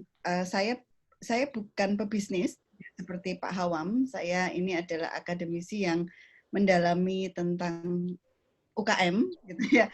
Tapi tidak punya bisnis. Keluarga punya juga, itu ada cuci mobil Pak Hawam, kincing maning gitu ya. Cuma ya kalau menurut saya dalam berbisnis pun kita tetap melakukan yang disebut dengan calculated risk. Jadi perhitungan kalkulasi bisnis resiko. Jadi resiko itu harus dihitung gitu. Hanya saja mungkin perhitungannya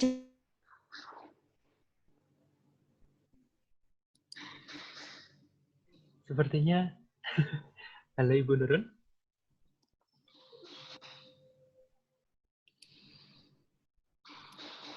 Sepertinya terputus ini.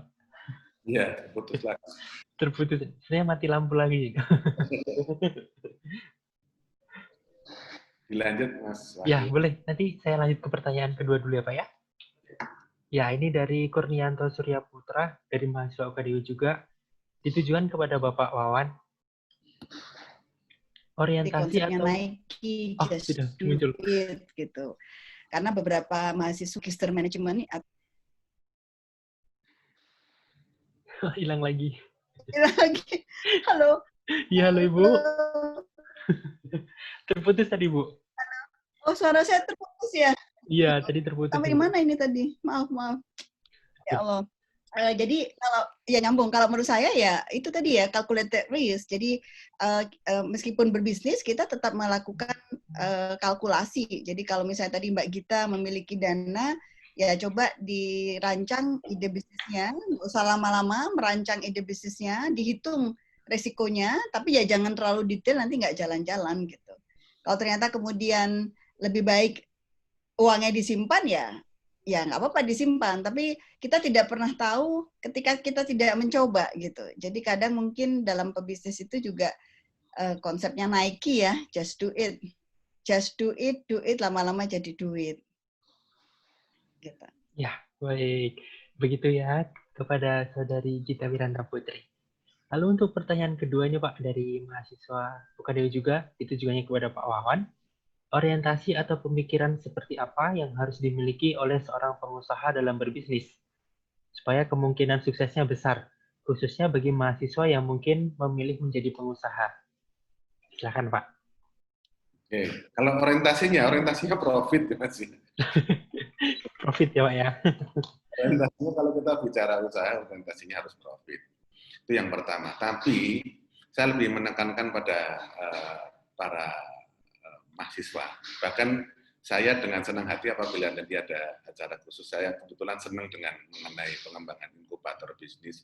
Jadi monggo yang mau belajar mengenai wirausaha bisa menghubungi kami secara langsung. Kami juga akan dengan senang hati akan memberikan suatu arahan atau menjadi mentoring.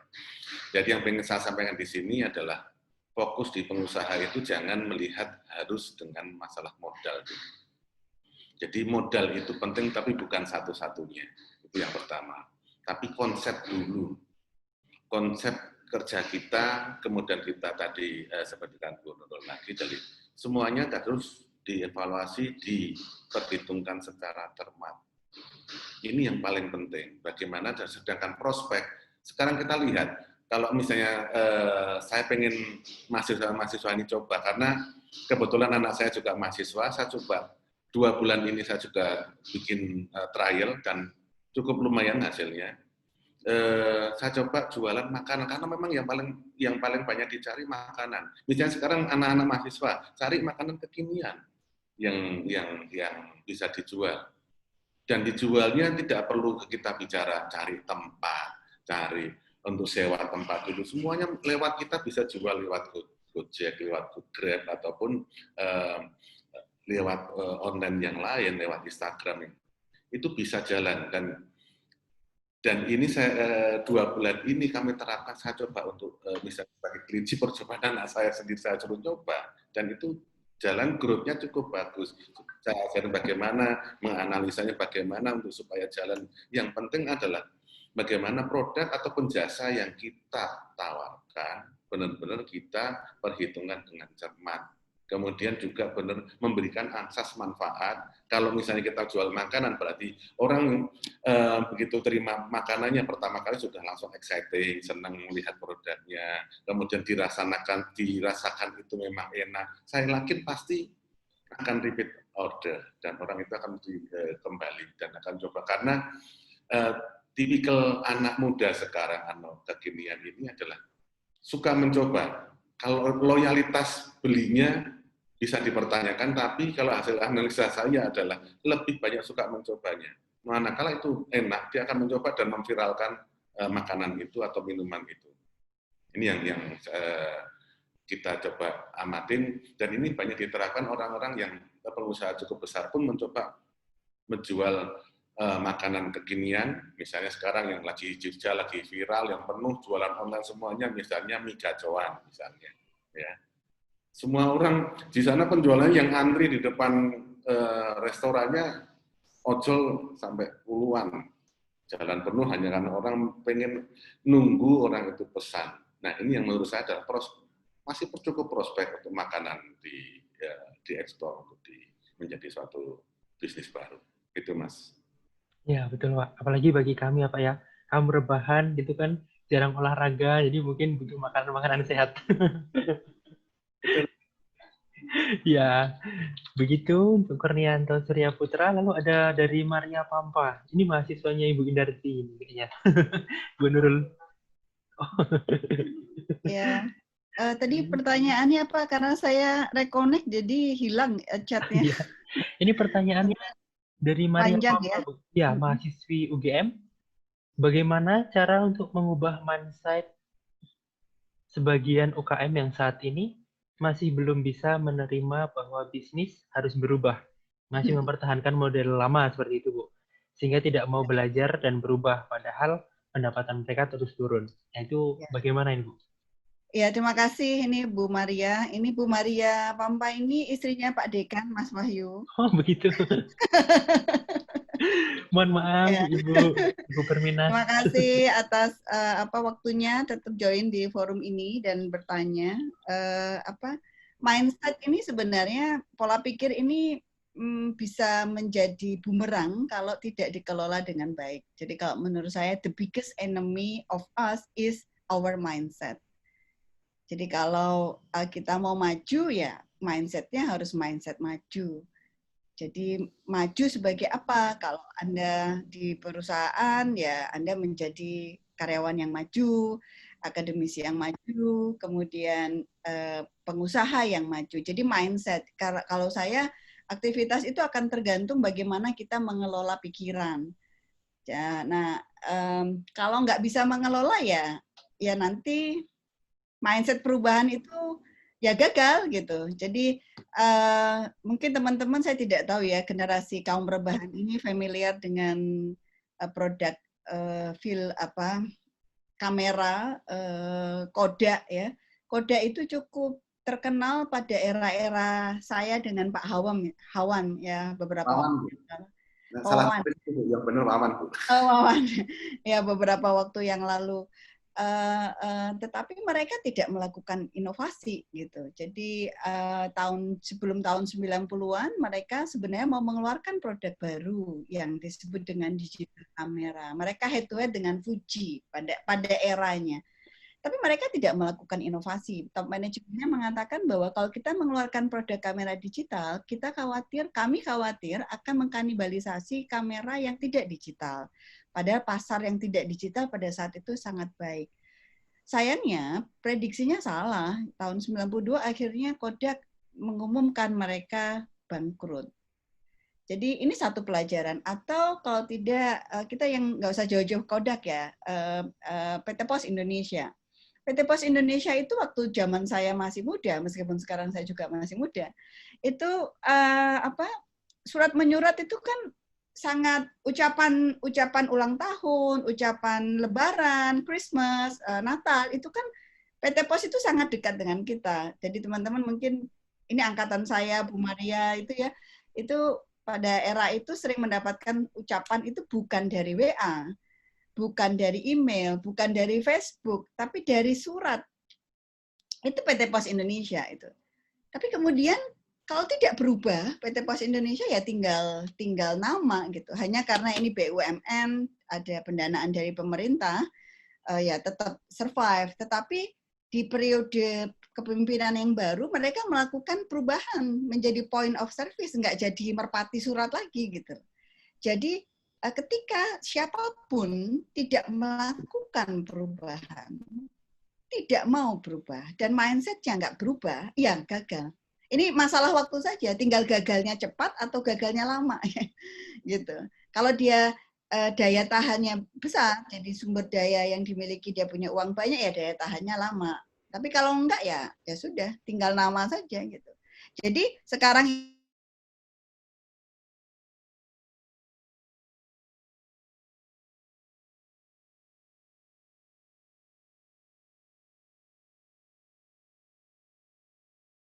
atau dampak apapun bagi masyarakat gitu. Jadi memang mindset, inovasi itu dimulai dari mindset. Nah mindsetnya ini kalau sebagai pengusaha ya kita harus yang optimis, hard worker, persisten gitu. Ini sebenarnya tidak harus jadi pengusaha, teman-teman harus demikian.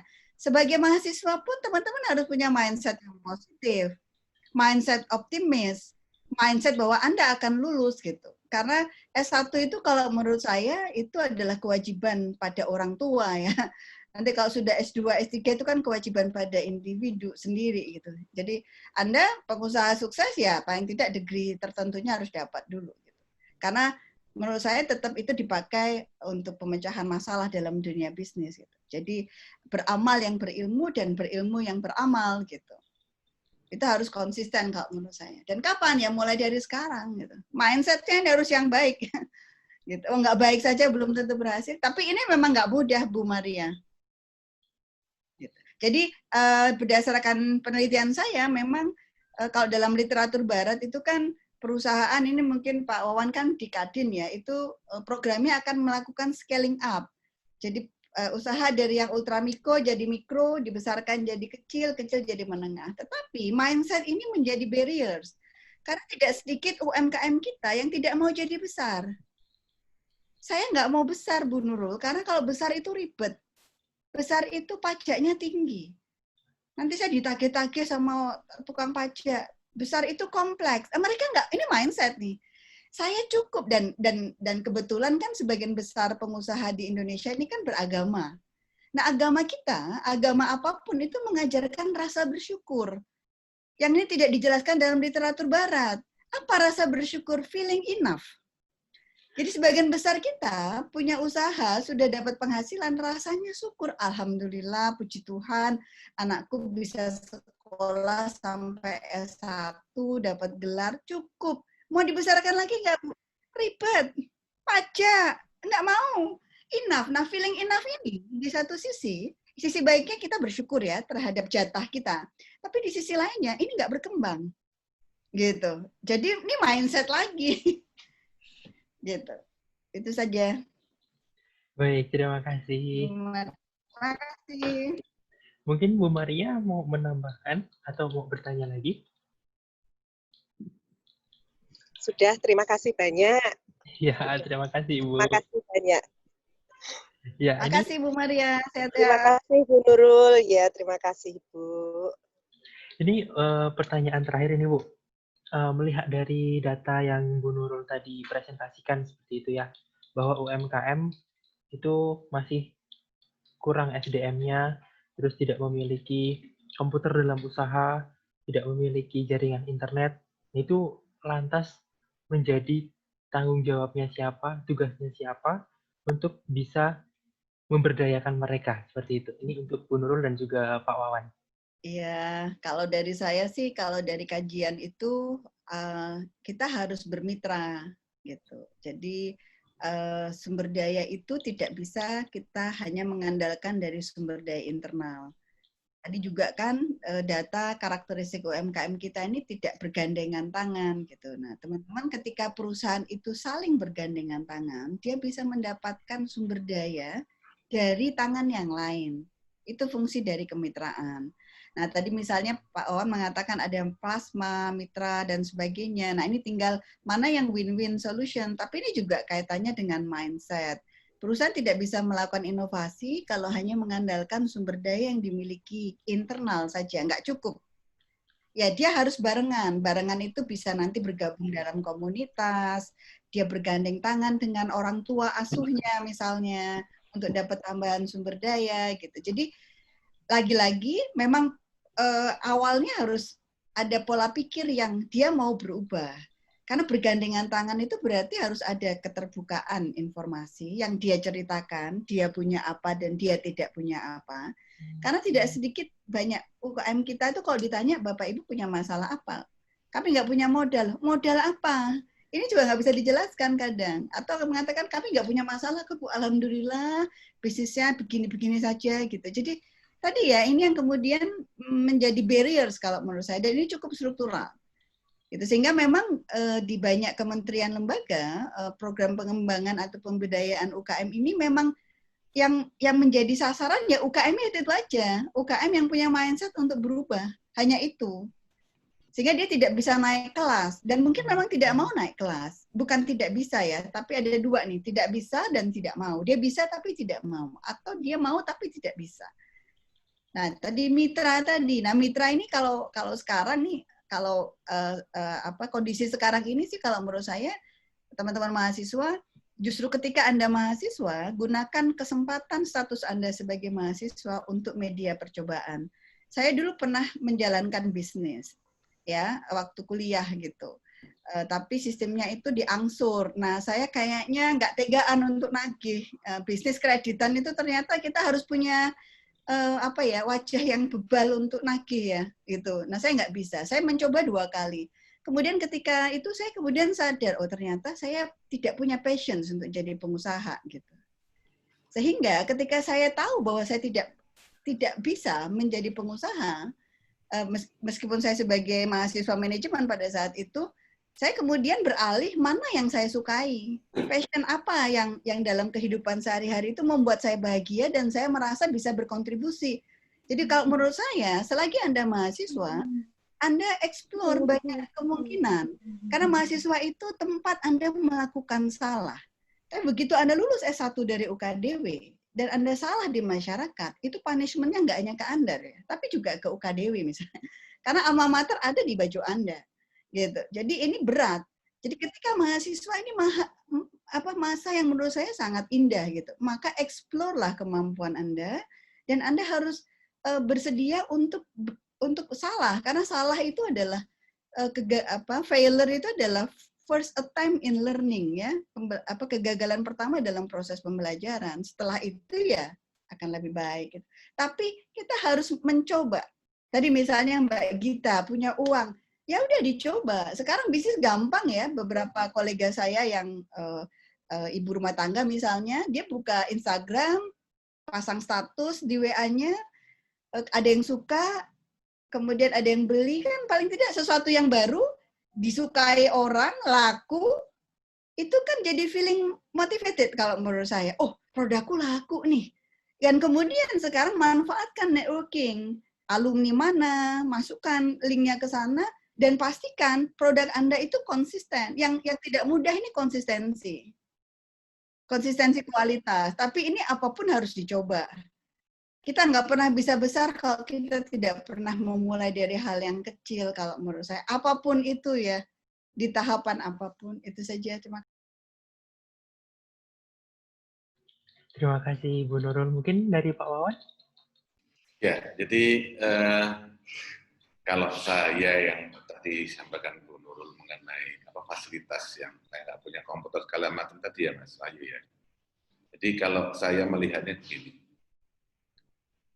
UKM sekarang, saya menurut pengamatan saya, semua sudah pakai handphone yang itu Android. Karena mereka sudah biasa WA-an, segala macam. Tapi punya WA yang tidak bisa dipergunakan secara optimal. Handphonenya Android, dipakainya cuma buat WA sama SMS ataupun lihat YouTube. Padahal di handphonenya fasilitasnya banyak. Ya kan? Di situ bisa untuk notes, nggak bisa, bikin schedule bisa. Tapi di sini makanya tidak cuma UKM, sebetulnya mahasiswa ataupun ini juga banyak punya Android juga istilahnya hanya dipakai untuk WA kan gitu kan. Jadi bukan dipakai fasilitas di handphonenya. Makanya kalau sebetulnya kalau kita bicara dengan apa yang kita punya, kita yang ada, itu masih sangat memungkinkan dicatat di situ juga sudah bisa Word-nya ataupun untuk tulis menulis semuanya bisa. Excel-nya juga ada. Jadi buat kami adalah pertama kali untuk menjadi ya cuman memang untuk menjadi UKM potensial ataupun UKM andalan itu pilihan. Jadi kita mau niat menjadi menang dalam persaingan atau tidak. Karena kalau hanya sekedar yang selama ini banyak, UKM itu adalah tadi mindset tadi. Mindsetnya adalah saya bikin barang karena teman saya bikin itu laku, saya ikut-ikutan bikin. Ataupun jadi cara jualnya mereka juga tidak melakukan satu inovasi dibandingkan dengan yang lain. Nah ini yang menurut kami adalah sudah saatnya bagaimana kita mendampingi UKM, mementori UKM supaya bisa melakukan banyak inovasi. Itu aja Mas kata-katanya. Baik, terima kasih banyak kepada Pak Wawan dan juga Ibu Nurul. Ya ini sudah di penghujungnya Pak. Jadi terima kasih atas pemaparan yang sangat luar biasa. Kami percaya apa yang sudah diberikan tadi itu bakal membangkitkan lagi semangat kami sebagai mahasiswa dan juga teman-teman yang sudah berwirausaha di sini untuk bisa terus berinovasi, terus mengembangkannya dan tidak akan mati di pasca pandemi. Seperti itu. Amin. Kita kembalikan kepada MC, silakan kepada Saudari Devi. Baik, pertanyaan tadi adalah pertanyaan terakhir yang menutup sesi tanya jawab kita kali ini. Kami mengucapkan terima kasih kepada Bapak, Ibu, dan teman-teman yang sudah mengajukan pertanyaan. Mohon maaf karena keterbatasan waktu kami tidak dapat menjawab semua pertanyaannya. Sebelumnya, mohon untuk pembicara, para tamu undangan, dan peserta seminar untuk on kamera sejenak agar panitia seminar dapat mengambil screenshot layar untuk dokumentasi acara.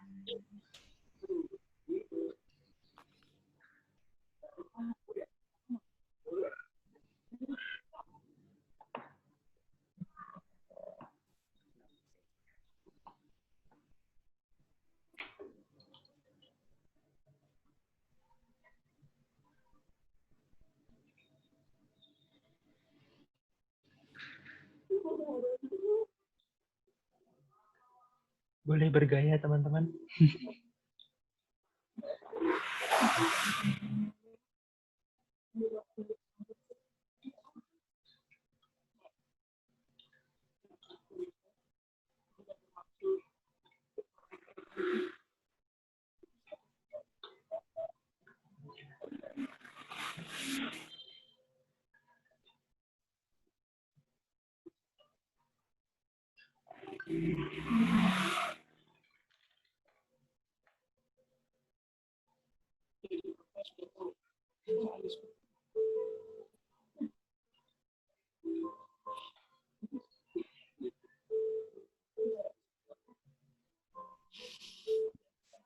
Baik, terima kasih para hadirin sekalian. Kameranya bisa dimatikan kembali. Kami mengucapkan terima kasih atas kehadiran tamu undangan, pembicara, serta hadirin sekalian. Dokumentasi acara tadi juga menutup acara kita pada hari ini. Alangkah baiknya kita mengakhiri acara pada hari ini dengan doa penutup yang akan dipimpin oleh Saudari Yovita. Kepada Saudari Yovita, disilakan.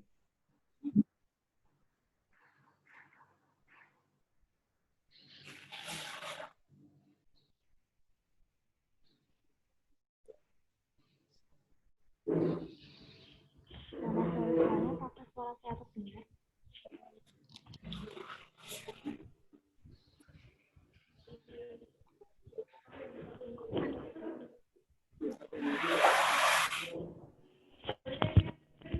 Selamat sore, apakah suara saya terdengar?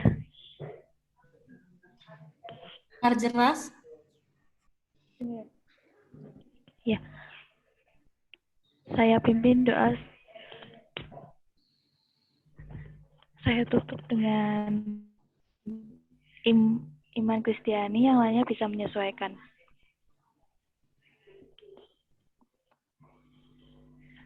Dalam nama Bapa dan Putra dan Roh Kudus, amin.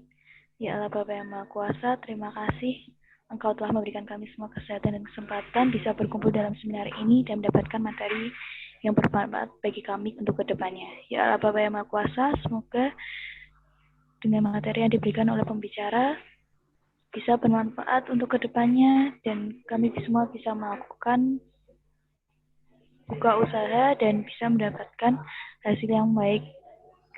Bapak, semoga Engkau menerangi hati dan pikiran kami dan bisa menjadi yang terbaik. Doa ini kuantarkan melalui Yesus Kristus, Putramu Tuhan, Hidayah sepanjang segala masa. Amin. Dalam nama Bapa dan Putra dan Roh Kudus. Amin. Doa selesai. Terima kasih. Baik, terima kasih Saudari Yovita atas doa penutupnya. Berakhir sudah acara kita pada hari ini. Jangan lupa follow Instagram kelompok studi kewirausahaan di @kskfb_ukdw agar Bapak, Ibu, dan teman-teman tidak ketinggalan info dan kegiatan menarik lainnya. Dan untuk para peserta seminar, dimohon untuk mengisi link presensi dan evaluasi seminar yang ada di kolom chat. Untuk e-sertifikat akan dikirimkan ke email Bapak, Ibu, dan teman-teman dalam waktu 7-14 hari. Jadi mohon ditunggu ya. Kami ucapkan terima kasih dan sampai jumpa di acara berikutnya. Hadirin dipersilakan untuk meninggalkan Zoom. Terima kasih. Baik, terima kasih. Terima kasih banyak. Terima kasih Bu Wawan. Makasih ilmunya juga Mas Wahyu. Terima Terima kasih semuanya. Terima kasih. Terima kasih Bu Nurul. Terima kasih Pak Wawan. Jadi koneksinya jelek sekali Pak dari Timoho. Listriknya mati ya Bu. Ya listrik mati Bu Purwani. Apa Bu Agustina apa Bu Purwani? Oh iya saya. Tiba-tiba koneksinya saya pakai Telkomsel juga tiba-tiba nggak connect tadi. Aneh Pak. Iya. Terima kasih Maaf, Bu Nurul, Pak Wawan. Izin kami live. Terima kasih Pak. Terima kasih. Selamat berakhir pekan. Bareng-bareng. Monggo.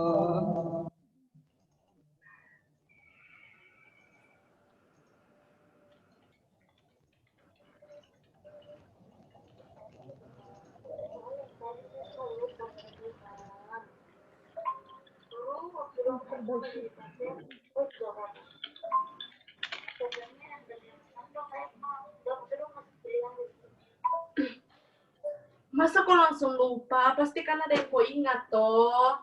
Ya, jadi dong tuh kasih pertanyaan. Siapa itu?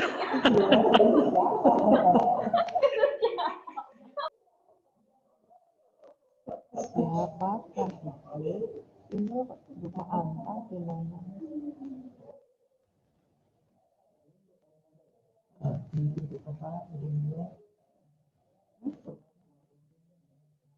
Oh,